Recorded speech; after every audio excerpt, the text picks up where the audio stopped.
Welcome back to the deep dive. I've always been kind of curious about humor in sales. Like, is it just for fun? Or is there something more to it? Yeah, it's definitely more than just fun. Humor can be a really powerful tool when it comes to sales. Okay, I'm listening. So tell me, how does a good joke help close a deal?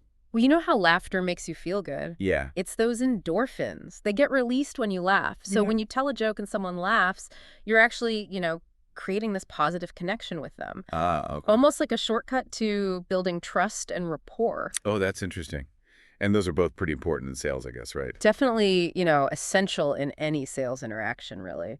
So it's not just about being likable, it's about, like, actual brain chemistry. Exactly. And there's actually research on this. The Journal of Personality and Social Psychology, they've shown that humor can actually make people more persuasive. Oh, Yeah, they did this study, and salespeople who used humor were seen as more competent, more trustworthy, and, more likely to close a deal. But this list of jokes we have, it's not just a random bunch of funny lines, right? There are some pretty clear categories and themes. yeah, that's what I was thinking. Like you've got the classic puns, like that first one. Why did the salesman bring twine to the meeting? To tie up some loose ends. Uh-huh, yeah. It's a bit cheesy, but it gets the point across. And attention to detail. Yeah. Like a little reminder to make sure everything's in place. Then there's that observational humor, making fun of sales life. Like, number 40, why do salespeople love parties? They get to network with potential clients. Oh, yeah, that one is spot on. Yeah, So many networking events feel like everyone's just sizing each other up. right, exactly. And when you can acknowledge that shared experience, through a joke, you're kind of creating a connection, a sense of understanding with your audience. So we've got puns, we've got observational humor.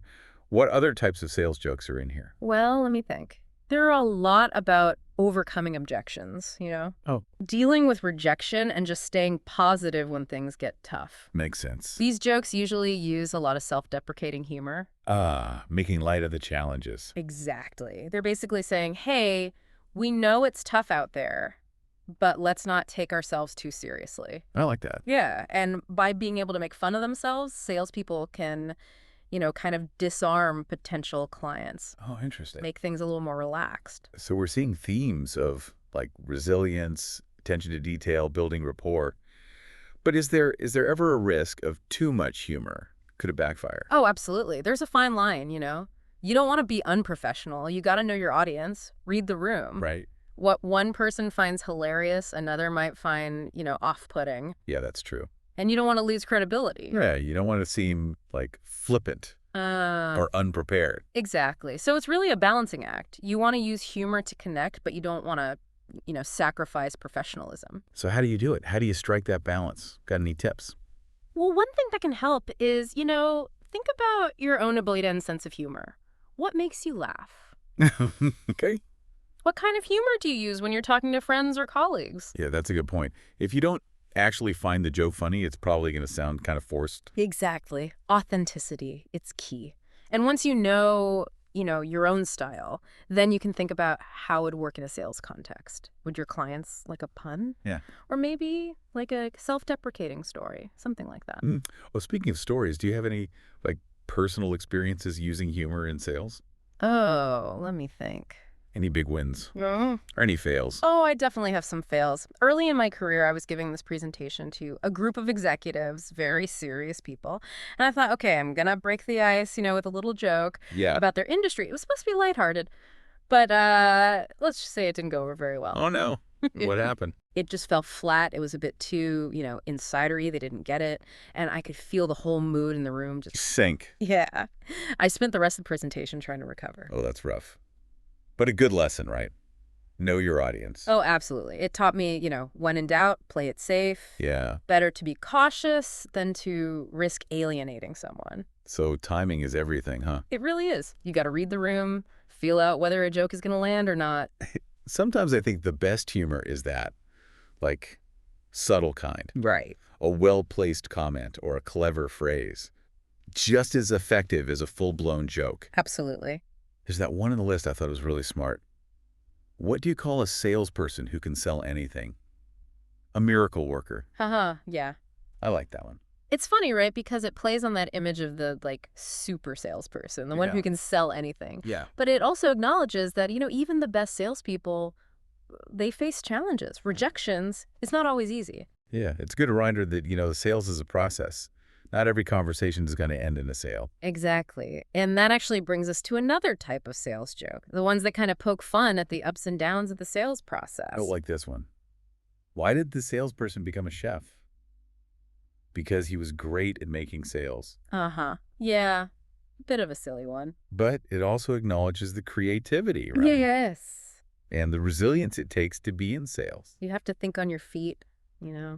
adapt to different situations, and stay positive even when things are tough. And that takes us back to resilience. That's been a big theme in a lot of these jokes, hasn't it? Definitely. It's like a coping mechanism almost, a way for salespeople to acknowledge those challenges, Yeah. but find some humor in them. And by sharing these jokes, they're also kind of connecting with other salespeople. Totally. It's like a shared language. They're saying, hey, we've all been there. We've all faced those tough clients, those lost deals, but we're not going to let it get us down.